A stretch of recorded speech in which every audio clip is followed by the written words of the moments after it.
Liddy is just so cute. The voice becomes clear as the door opens, and at that name coming from Quimby's mouth, I froze. I wondered who it could be, but hearing that name confirmed it. The woman's voice was indeed my sister Liddy's. Quimby foolishly kept calling Liddy's name over and over. Shivering, I snapped to my senses. I realized I had to capture this scene on video. So, I firmly recorded the evidence on my smartphone and quietly left the spot. After a while, the two of them came out of the bedroom. Seeing me, they turned pale, and I said, "That's right, I sent the video of you two to Gabriel. Anyway, let's discuss what to do next among the four of us soon." At those words, Liddy's face turned even paler. "What? What do you mean?" "Just what it sounds like. I've got the video as evidence." "What have you done?" As I held up my smartphone, my sister became utterly frantic, and then she lunged at me. "My name is Linny, a 45-year-old housewife. I have twin boys who are in the 6th grade of elementary school. The kids are twins. I've heard that twins run in families, and indeed, I am a twin myself. I have a twin sister named Liddy. Being identical twins, we never really felt like sisters. Rather, we were more like rivals. Even if we weren't twins, it might have been the same, but I grew up always being compared to Liddy. Before long, I harbored a strong complex towards Liddy, and she, in turn, placed utmost importance on surpassing me. Liddy was always the cute and affable child. On the other hand, I was always the shy and reserved one. And because I was also a bit of an introvert, everyone's attention naturally gravitated towards Liddy whenever we met someone new. Even though we were rivals, I deeply adored Liddy. Her ever-smiling face and popularity were something I aspired to. But it seems Liddy didn't feel the same way. We used to play together a lot when we were in elementary school, but I was always stuck with the roles nobody wanted. "Linny is it!" When nobody wanted to be it in a game of tag, I was always the one forced into the role. Even when one of our friends suggested deciding by rock, paper, scissors, Liddy would pressure me, saying, "You want to do it, right, Linny?" Not wanting to be disliked by Liddy or left out, I had no choice but to agree. Liddy's manipulative behavior wasn't just limited to playtime. It was in 6th grade. We were deciding roles for a school play. We were going to perform Snow White, and I, not being much of an actress, hoped to be the narrator. But I caught a cold and had to miss school on the day of role assignments. "Linny wants to be the narrator. I'll tell the teacher for you." Liddy said she'd pass on my wishes, so I trusted her and felt relieved. However, when I returned to school after recovering, I was shocked to find out I had been cast as the lead role. "Why am I the lead?" I asked a friend in disbelief, and then came the unbelievable reply. "Liddy said you wanted to be the lead." "What? I didn't say that." "But it's already been decided." It seems that as we were entering puberty, no one wanted to take on the potentially embarrassing lead role of Snow White. So I, the quiet girl who was absent, was chosen. The teacher found it odd that I, usually so reserved, had expressed a desire to take the lead role. Did Linny really say that? The teacher had even checked with Liddy. "Truly, she wants to, but she's too shy to volunteer. Please, let this be an opportunity for Linny to shine." But Liddy recommended me as if it was all in my best interest. I cried, insisting I couldn't do it, and didn't want to. However, everyone else's roles had already been assigned. Chastised by teachers and parents alike, I somehow managed to pull through. Thanks to that effort, the play was a huge success. Teachers, parents, and friends all praised me. But amidst all this, only Liddy looked on displeased. Anyone could have done that.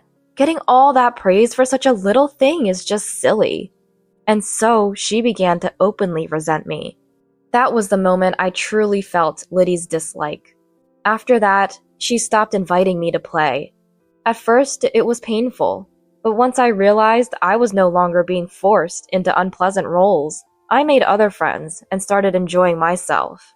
In middle school, many didn't even know Liddy and I were twins. We had become so distant, hardly speaking at school, and didn't look alike at all. We requested not to be in the same class, and I was enjoying my own life. But then, one day, as I was studying for high school entrance exams, Liddy approached me. Studying? Have you decided which high school you're applying to? Yeah, thinking of going for A high school. A high school was the newest and closest school to our house, boasting a competitive entrance difficulty. I had been working hard for 3 years because I really wanted to get into that school. But Liddy, unaware of my efforts, laughed when she heard my choice of high school. A high school? You've gotta be kidding, right? Why don't you just go to B high school with me? It sounds like you wouldn't even need to study much for that. Liddy always managed to bend me to her will, but I didn't want her dictating my choice of high school too. For the first time, I stood up to her. I've decided to go to A high school. You don't know if it's impossible for me. If you don't want to study, that's fine, but don't get in my way. I turned away from her and went back to my textbook. What? That tone to your older sister? Angered by my response, Liddy grabbed my textbook and threw it on the floor. What are you doing? Even if you study, it's a waste, you know. You're destined to be my slave and go to B high school together. That day, we ended up in a physical fight. Our parents came running when they heard the commotion and pulled us apart. But by then, my textbook was torn to pieces. But more than that, my heart was shattered by hearing Liddy's true feelings about me. To Liddy, I was just a convenient target for all the unpleasant things. Realizing that Liddy saw me as her slave was a clear awakening, but I didn't give up on studying. Fortunately, my parents contacted the school for me, and I got a new textbook. With my parents' support, Liddy no longer interfered with my studies, and I was able to dedicate myself to them and successfully got into my chosen school. As she had initially declared, Liddy barely studied for the exams and went on to B high school. Thus, we went to different high schools, pursued our education at different universities, and eventually started our careers. As an adult, I began living on my own. And that's when I met a man. He was my husband, Quimby. Quimby and I were hired at the same time and felt a closeness because we were from the same area. When he asked me out, I felt like I was dreaming. I actually like you, Linny. I'd be happy if you'd go out with me. Hearing those words made me incredibly happy. I had feelings for Quimby too, but I had never had the courage to admit such feelings openly. I wasn't pretty like Liddy, and having had almost no experience with love during my school days, I could hardly believe he felt the same way about me. I'd be happy to. Thank you. Being in a relationship for the first time made me feel overjoyed. Since we started dating, I've been doing my best to make him happy, cooking meals and preparing lunchboxes for him. Quimby started visiting my apartment more often, and we began a life almost like we were living together. Linny, I'll cook dinner tonight. But it wasn't just me doing things for him. Quimby was also very cooperative with household chores. Doing chores together was fun, and I began to think we could make a good married couple. 3 years into our relationship, we decided to get married. I was overjoyed and very happy about it, but there was one thing that worried me. You're a twin, right? I'd like to meet your sister. Quimby brought it up. During the 3 years we were dating, I had told him that I have a twin sister, but I had never introduced him to Liddy. I hadn't even told her about having a boyfriend. Since that big fight in middle school, there had been a deep rift between us. Yeah, that's right. But if we were getting married, it was inevitable that Liddy and Quimby would meet. The thought of how Liddy might scorn us made me anxious, but I knew I had to introduce them at some point. What? Married? Since when? And when I finally called Liddy, after a long time, she seemed surprised by my news and raised her voice. I had told my parents, but it seems Liddy hadn't heard about it yet. She sounded like this was news to her. Yeah, and I want to introduce Liddy to the man I'm going to marry. I'm busy, you know. Well, if you insist, I guess I could meet him. Liddy was as condescending as ever, so I asked her to make some time for us. Liddy hadn't changed since we were kids. I figured I had to be the adult and humble myself. We went back home to meet Liddy on her day off. Quimby suggested we all have a meal together with our parents, so we arranged to meet at a restaurant. And then, on the day we went to the restaurant, but even when the time came, Liddy didn't show up. Liddy's late. I thought she said she'd be on time. Sorry, Quimby. Don't worry about it. She'll show up eventually. Let's just wait a bit longer. Both my parents and I felt bad for keeping Quimby waiting. 15 minutes past the scheduled time, Liddy showed up in a flashy dress. Sorry, did you wait? We did. What's with the outfit? Well, it's kind of like a meet and greet, right? Thought I should dress up. I couldn't help but be exasperated by her. Not just me, but our parents just gave a wry smile. If she knew it was a meet and greet, I wish she hadn't been late without even messaging. Especially not for the sake of getting dressed up. Seemed immature for an adult. But wanting to keep the peace, I swallowed my words. We introduced Liddy and Quimby to each other. Wow, Linny, you've snagged a good-looking one. Working at the same place means he must be earning well. Liddy made several rude remarks to Quimby on their first meeting. What do you do in your free time? With Linny? No, before you started dating Linny. She grilled Quimby like it was a speed dating session.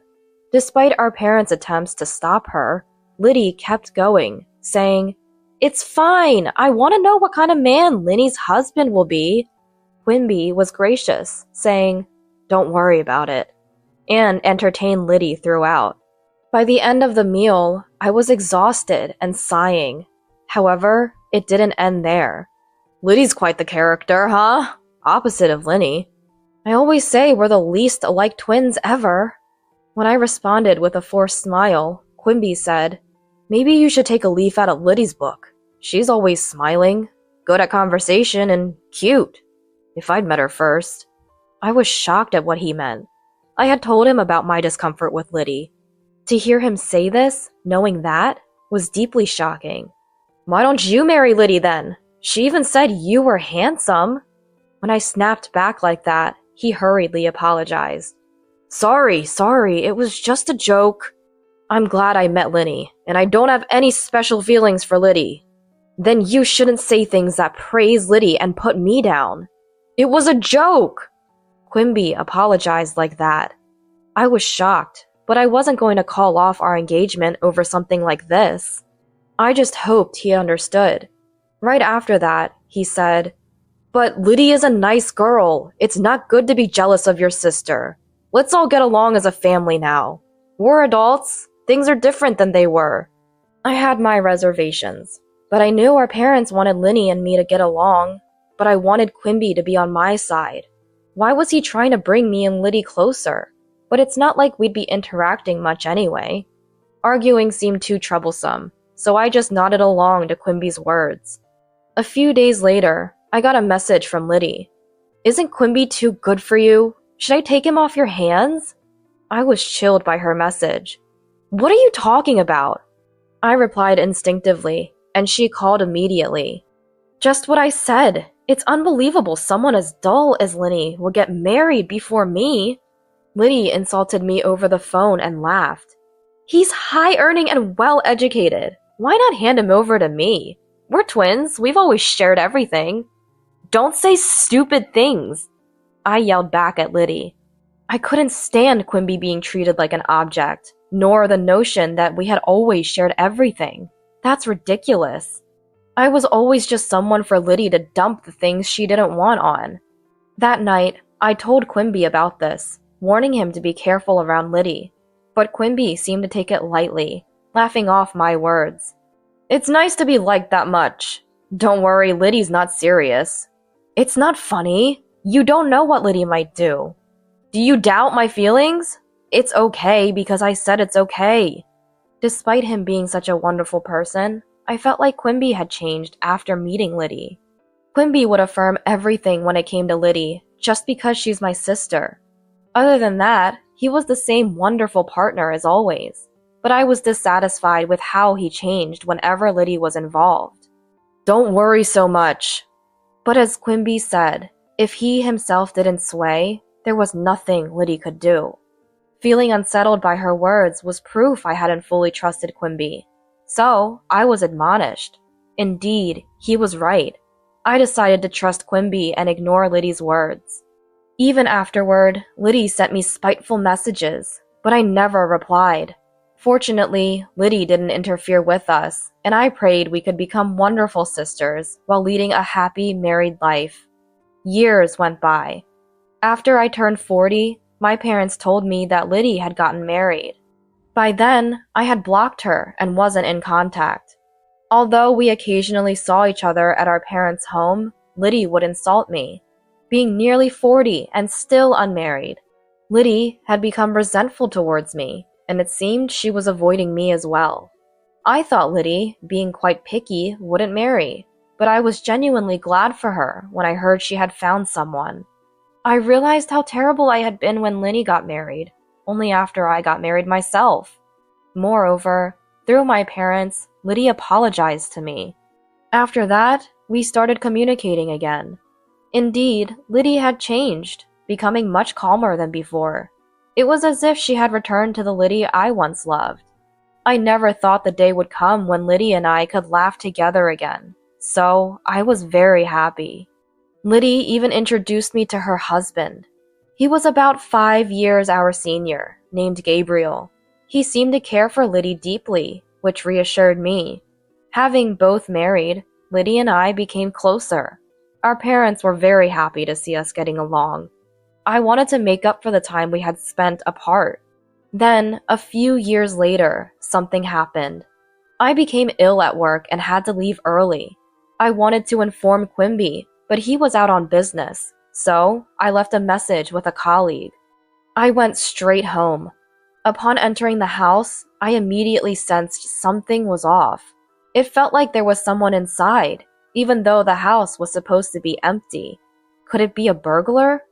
That thought flashed through my mind as I quietly entered. Listening closely, I could hear noises and voices coming from the bedroom. As I stood silently in front of the bedroom, I recognized Quimby's voice coming from inside, but I couldn't bring myself to speak up. The nature of his voice drained the blood from my face. It was unmistakably the sound of an intimate moment. The creaking of the bed confirmed my fears. I didn't need to see inside to know what was happening, and my hands trembled. However, if Quimby was cheating, I had to catch him in the act.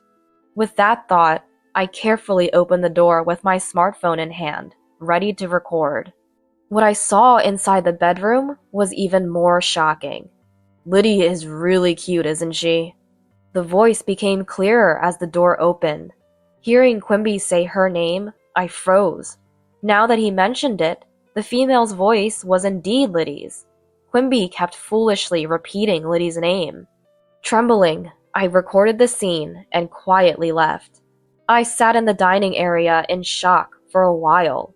I was supposed to be home early due to feeling unwell, but that shock made me forget my illness. Staring blankly at my phone, I just waited for this nightmare to end.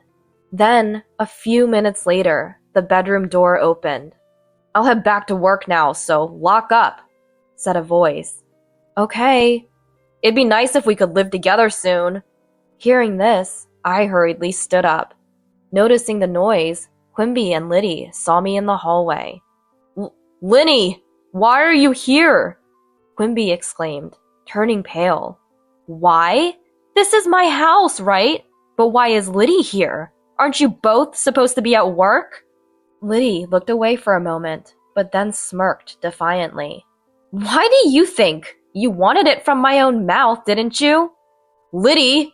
Quimby tried to stop her, but Liddy wouldn't be silenced.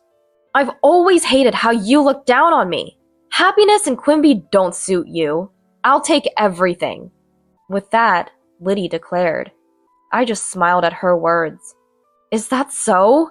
Then I'll give you Quimby." Liddy, but don't think you can take my happiness." Liddy seemed annoyed by my retort, glaring at me. To that, I continued, addressing her directly. "Yeah, I sent the video to Gabriel. Let's discuss this as a group of 4 sometime soon." Liddy's face turned pale instantly. "What do you mean?" "Just what I said. If you want Quimby, Gabriel should know about this, shouldn't he?" What have you done? Liddy lunged at me. Liddy, calm down! How can I calm down? Quimby tried to stop her, but Liddy was beyond reason. Just then, the smartphone inside Liddy's bag rang. At that sound, Liddy froze in place. Looks like Gabriel's calling, isn't it? Liddy, pale-faced, hesitantly looked at her bag, but there was no sign of her answering the call. In the silent room, only the sound of the phone echoed. After a while, it stopped ringing, and then my phone rang. See? Since Liddy didn't answer, now he's calling me. Liddy, I'm truly sorry. Please forgive Liddy. Can you somehow cover for her with Gabriel? If not, Liddy will lose everything. Quimby started making statements as if to protect Liddy. Liddy, standing next to him, began to sob bitterly, as if she were the tragic heroine. What Quimby said made sense. Actually, Gabriel is not only Liddy's husband, but also the president of the company where she works. If Gabriel learns about Liddy's infidelity, divorce talks might start, and she might not be able to continue working at his company, especially now, during work hours. There's no room for sympathy, though it seems harsh. She did this knowing full well she could lose everything? I can't possibly cover for her. I said that. That's too harsh. Quimby, as usual, tried to defend Liddy. His words infuriated me, and I glared at Quimby. Worried about her? Thinking Liddy is the only one who's going to lose her family and job is a huge mistake. At my shout, Quimby flinched, then started sweating profusely. It was as if he suddenly came to his senses, starting to break out in a cold sweat. He must have understood the meaning of my words. Just so you know, I've also sent the video to the company's main email address, including your department and name. What have you done? By then, Gabriel's call had ended. Quimby and Liddy stood frozen, with a look of despair. After kicking them out, I called Gabriel. Sorry to disturb you at work. It's about the video, right? Yes. It involves Quimby, doesn't it? Yes. I replied to Gabriel's gentle voice. I'm sorry for asking this of you. He said that. Actually, Gabriel had consulted me because he felt something was off with Liddy. It might have been plausible for the old Liddy, but the current Liddy truly loved Gabriel. I didn't think she would cheat, and I had conveyed as much to Gabriel. But just in case, he had asked me to gather evidence if Liddy did something questionable. That's why I think I was able to film calmly. Please, don't apologize. I'm glad I could capture evidence of Quimby's infidelity. If you hadn't asked me, I probably wouldn't have thought to do so calmly. I told Gabriel. It would be a lie to say I wasn't shocked. It's shocking enough to discover an affair, let alone with one's own sister. I had every right to be angry. My sons will be home soon, so let's talk another time. I told Gabriel and hung up. Tears flowed endlessly, but for my sons and for my own future, I knew I had to be strong. That day, I went about my usual routines, and when the kids had settled down for the night, Quimby came home. Were you with Liddy? I asked him, and Quimby, clearly in a bad mood, snapped back at me. I got called into HR because of you. The decision on my punishment will come later. What are you going to do about this? The way Quimby turned the blame on me, making me out to be the villain despite his actions, made me almost laugh. Crying over such a man was a waste of time. There's nothing to be done. Do as you please. You understand the situation, right? If we divorce, I'm taking the kids. Still want a divorce? His attempt to use our sons as leverage was pathetic, and I told him so. What are you talking about? You think you'll get custody after likely losing your job? Divorce is a foregone conclusion. Stop being ridiculous. Quimby had nothing to say. Of course. Getting caught in adultery during work hours? Dismissal seemed inevitable. Was he still so clueless about the gravity of his actions? If that's the case, then he's incredibly foolish. I'll be leaving tomorrow. Wait a minute. Can't we consider starting over? Can't you forgive just one affair? Quimby, now taking a submissive stance, began apologizing to the assertive me. One time? I asked back. According to Gabriel, Liddy's behavior had been odd for several months. Given Gabriel's job involves mostly being out for sales, there's a good chance she might have been returning home like this. Just one? Quimby responded weakly to my question, his eyes darting around. From the lack of confidence in his answer, it was clear it wasn't just once. It felt ridiculous to pursue it any further, so I dropped the subject. The next day, I told my sons about Quimby's infidelity. They are in 6th grade now, old enough to understand that hurting and betraying others is wrong. I apologized for having such a conversation at this sensitive time in their lives, and they said they wanted to talk it over alone and went to their room. After just a few minutes, they came out with their bags packed and said, "We're on your side, Mom." I couldn't help but cry. The boys laughed and comforted me as I apologized again. Then we went back to my parents' house. My parents were speechless when they heard about Liddy and Quimby's actions. Despite being happy that we had become close as sisters again, I felt sorry, but Mom apologized to me, crying, "Liddy hasn't changed after all. I'm sorry for always making you endure her." "Cut ties with both Liddy and Quimby. We will keep our distance from Liddy to the bare minimum," Dad said, and I felt relieved. From that day, I started commuting to work from my parents' home. Quimby, perhaps on suspension, didn't come to the office but called me multiple times instead. Ignoring him as I didn't have time to deal with it, he began to send messages day and night. "I love you, Linny. Let's live happily as a family of 4 again." I was insane. I was just deceived by that woman. "I don't know how to live without you, Linny." Perhaps these were what you'd call Romeo emails.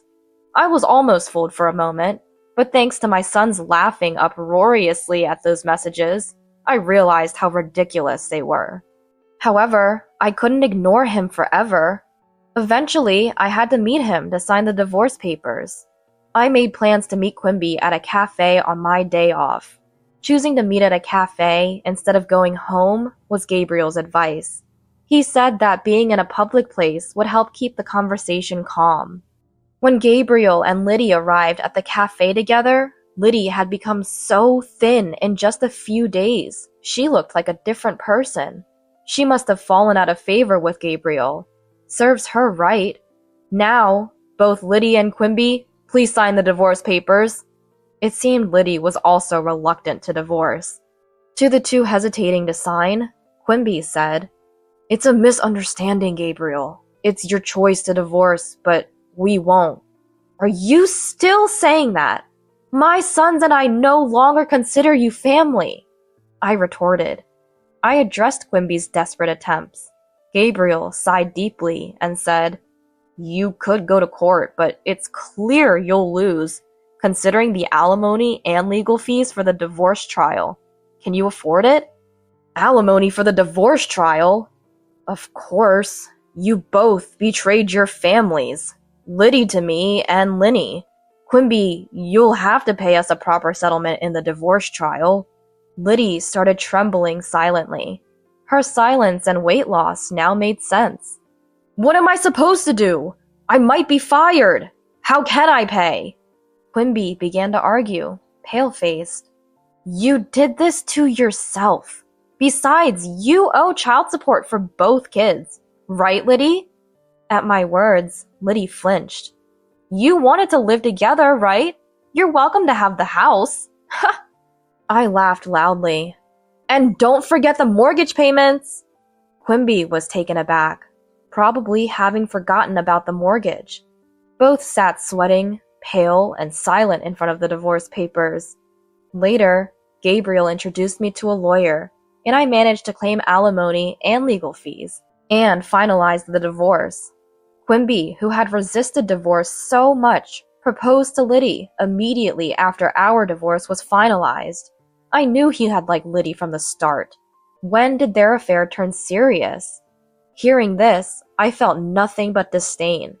Meanwhile, Liddy, who had genuinely loved Gabriel, was abandoned, and eventually lost her job too. Why did she end up with Quimby, despite loving Gabriel so much? Remaining puzzled, I asked Gabriel about it. He hesitated before revealing. Actually, she started complaining about you a few months ago. Really? Complaining about how you, who were useless, got married and even have kids? It's extravagant, he explained. Could it really be because of that? I wondered. But considering Liddy's personality, it wasn't impossible. Yet, the thought that she went to such lengths just to set me up was horrifying. It was because I thought you might be in danger that I consulted Linny, but I never imagined it would lead to this with Quimby. I'm truly sorry, Gabriel said apologetically. It's okay, it's over now. And Quimby is to blame for taking up Liddy's invitation as well. That concluded our conversation. Gabriel and I agreed to keep in touch for updates on the divorce compensation and legal consultations. According to him, the two, burdened with a substantial amount of divorce compensation, ended up marrying and living together. Liddy was abandoned by her parents and had nowhere else to go. It seemed she reluctantly accepted Quimby's proposal because she had no family left. From what the lawyer told me, Liddy couldn't accept that she ended up divorcing Gabriel and marrying Quimby, whom she didn't love, because of me. The lawyer mentioned getting hurled with abusive language every time he called her. While I felt sorry for the lawyer, he continued to support me firmly, perhaps because of Gabriel's presence, and I couldn't be more grateful. For a while, we'll still have to make calls to demand the divorce compensation, and it seems I'll continue to rely on their support. 5 years passed. The divorce compensation and child support were being paid on time, and my emotional wounds had largely healed. One day, after a long period of calm, the lawyer contacted me. Liddy says she has something to talk to you about. I refused. Knowing her, it would likely end up with her using me as a verbal punching bag for stress relief. I decided never to trust or forgive Liddy again, and asked the lawyer to convey my refusal. However, Liddy insisted it was urgent, and Quimby also requested a meeting on her behalf. Given their persistence, I reluctantly agreed. However, lacking the courage to meet them alone, I contacted Gabriel, feeling somewhat guilty for doing so after such a long time. He gladly agreed to accompany me, and so I met with them after a long while. Quimby and Liddy were sitting at the cafe with a solemn demeanor. When Liddy saw my face, she looked slightly relieved. "What's this about? Why did you call me here?" I asked, and Liddy said, "Actually, I've developed renal failure and need to undergo dialysis." I was taken aback. "It's your fault! No, both of your faults, that Liddy ended up like this. She couldn't sleep without drinking alcohol, and yet because of the divorce settlement payments, she had to work. Your actions have destroyed her health." Quimby angrily blamed us, but I thought it was their own doing. Gabriel seemed to agree, as he sighed and looked exasperated.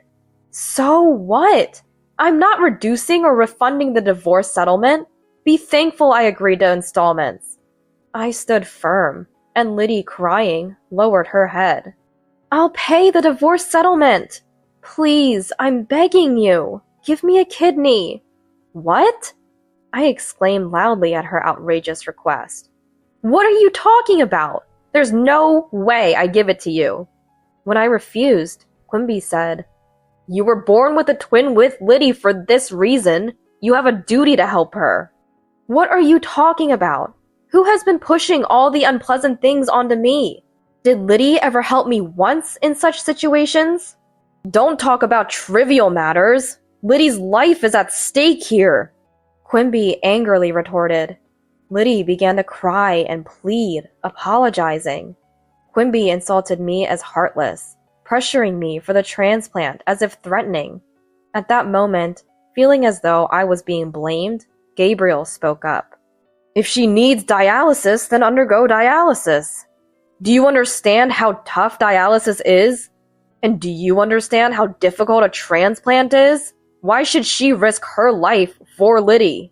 Their words left them speechless. I felt relieved with Gabriel's support and caught my breath. Moreover, Liddy, you've repeatedly called Linny useless. Isn't it too convenient to ask for help only when you're in trouble? But that's...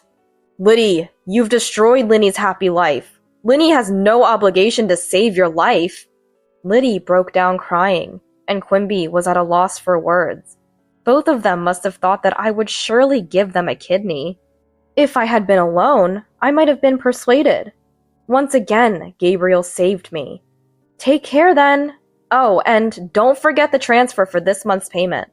With that, I got up and left. Whether I'm called heartless or a devil, I cannot forgive them both. I don't know what kind of life they will lead from now on, but I hope they never forget what they did and reflect on it. It seems Quimby and Liddy were both working part-time to make ends meet, but now that Liddy can no longer work properly, their financial situation is dire. But that's their karma. Everything is the result of their actions. Their atonement won't end until they've paid the compensation ordered in the divorce settlement. I continue to live happily with my parents and sons. My parents no longer even mention Liddy's name. However, it seems they are happy to see the twins getting along well. It's comforting to see a bond between my sons that Liddy and I never had.